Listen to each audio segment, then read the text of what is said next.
The first common foundation of all impact measurement approaches that I'm going to cover is a plan for creating the intended change.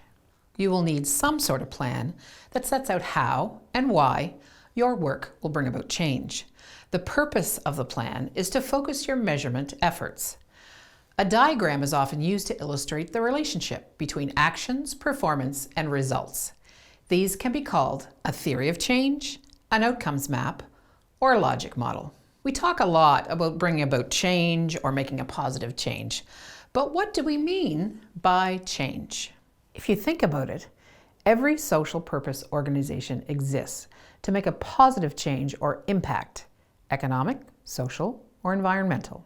Rather than just chasing profits, you and your organization are working to make a real difference in the world, changes that really matter to your stakeholders.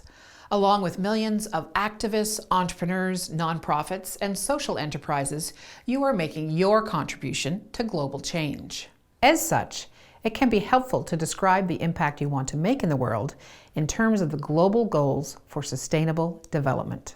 These United Nations goals are a universal call to action for everyone committed to positive social change, and they are becoming part of the common language for planning, measuring, and reporting on social impact. Your intended impact might be to change the lives of vulnerable individuals and their families, to improve the conditions of entire communities, or to protect our shared environment. It is critical to clearly identify this impact.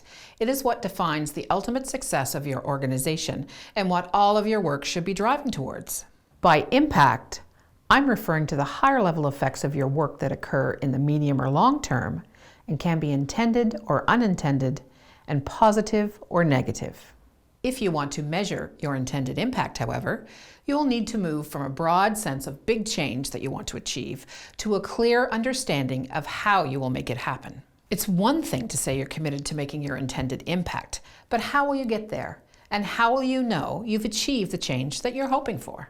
Think of this as going on your journey of impact. Like any long and complicated journey, there are a few basics you'll need to consider before you set out. You'll need a really clear destination, your impact. It's also best to set some milestones along the way that will signal the stages in your journey, which when achieved, give you reasonable confidence you will reach your destination. In impact measurement, these are called your outputs and outcomes. On your journey, some sort of navigation system also really helps.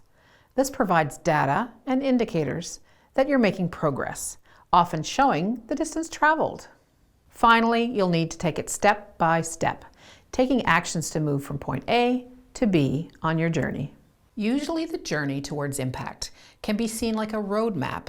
You start out doing your work, one thing leads to another, and before you know it, change starts to occur. But sometimes we don't always get the results we want. A great way to plan your impact journey is by setting out your intended process of change as a simple visual representation.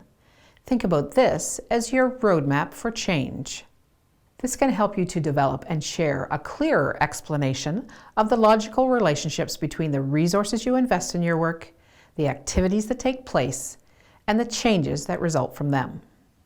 This is often referred to as your theory of change, logic model, or outcomes map. Don't worry too much about the terminology here.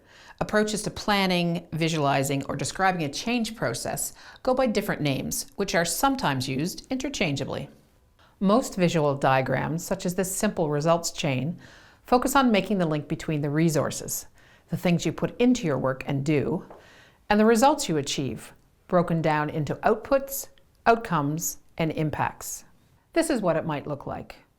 On the top blue arrows, we see the resources that get our results. What are those resources? Those resources are the inputs, what we put in or invest, and the activities, what we do. What are the results? The results are outputs, what we deliver, outcomes, what changes as a result, and impacts, what difference we make. Imagine, for example, a parenting program that helps parents build the skills, confidence, and resilience they need to be able to fully manage family problems that come up. So what are the resources we use in this example? The inputs are tutor time. The activities are the parenting classes. And what results do we get?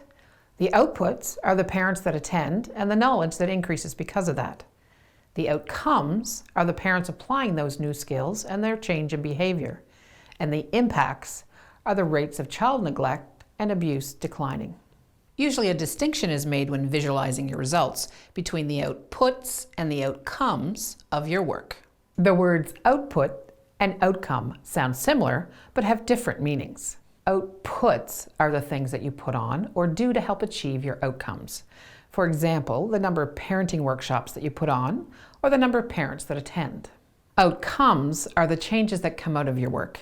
In this example, the changes the parents make in their parenting behavior, and even further still, the change conditions that the children experience as a result.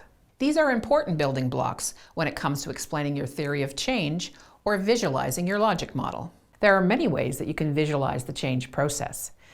You can make your plan or diagram as simple or complex as you like, but for most organizations, usually simpler is better. You can learn more about different approaches to visualizing your change process at socialimpact.tools, a great free source of resources on impact measurement. The full course from the Social Enterprise Institute on planning your intended impact also walks you through a straightforward template called the Social Impact Canvas or Blueprint and provides a great worked example. Whatever approach you take to planning your intended change, you should do so, where possible, with the full involvement of your stakeholders. Be aware of the changes that matter most to your stakeholders. Once you have a clear theory of change, one developed through broad agreement amongst your stakeholders, you have a great basis for impact measurement.